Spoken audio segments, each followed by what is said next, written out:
Star హీరోలను ఆకాశంలోకి ఎత్తేస్తూ వారిని తన పొగడ్తలతో తన బుట్టలో పెట్టుకుంటూ వారితో సినిమాలు తీయగల సామర్థ్యం బండ్ల గణేష్ సొంతం. స్టార్ హీరోలకు భారీ పారితోషికాలు ఇస్తూ స్టార్ డైరెక్టర్స్కు భారీ గిఫ్ట్స్ ఇస్తూ ఎన్నో భారీ సినిమాలను తీసిన ఈ భారీ నిర్మాత ఈ మధ్య కాలంలో కొన్ని కారణాల వల్ల సినిమాలు తీయలేక సినిమాలకు దూరంగా ఉంటున్నాడు.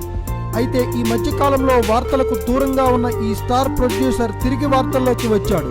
ఒక ప్రముఖ మీడియా సంస్థకు ఇచ్చిన ఇంటర్వ్యూలో బండ్ల గణేష్ కొంతమంది స్టార్ హీరోలపై సంచలన వ్యాఖ్యలు చేశాడు. గతంలో తాను ఒకసారి రవితేజను మోసం చేసిన విషయాన్ని బయటపెట్టాడు ఈ సంచలన నిర్మాత.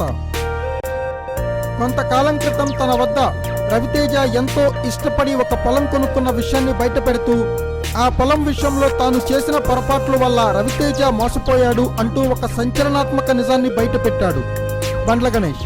అదేవిధంగా తాను గతంలో జూనియర్తో తీసిన టెంపర్ విషయంలో చాలా నష్టపోయానని, ఆ కారణం వల్ల తనకు జూనియర్తో భేదాభిప్రాయాలు వచ్చిన విషయాన్ని బయటపెట్టాడు.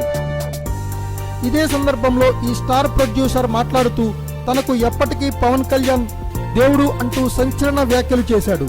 ఇదే సందర్భంలో పవన్ మనస్తత్వం గురించి మాట్లాడుతూ, నా దేవుడు పవన్ కళ్యాణ్ కు ఎవరూ సహాయం చేయనవసరం లేదు, ఏదైనా సమస్య ఎదురైనప్పుడు స్వయంగా పరిష్కరించుకోగల శక్తి సామర్థ్యాలు ఆయనకి ఉన్నాయి అని బండ్ల గణేష్ మరొకసారి పవన్ పై తన వీరాభిమానాన్ని చాటుకున్నాడు.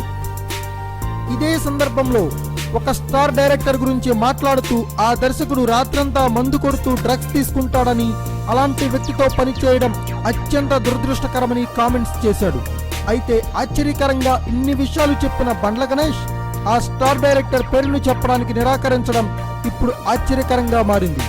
అయితే ఈ మధ్య కాలంలో చాలా మౌనంగా ఉంటున్న బండ్ల గణేష్ ఇప్పుడు తన మౌనం వీడి ఎప్పుడో జరిగిపోయిన ఇన్ని విషయాలను ఇప్పుడు ఎందుకు గుర్తుకు చేసుకుంటున్నాడు అనేది సస్పెన్స్.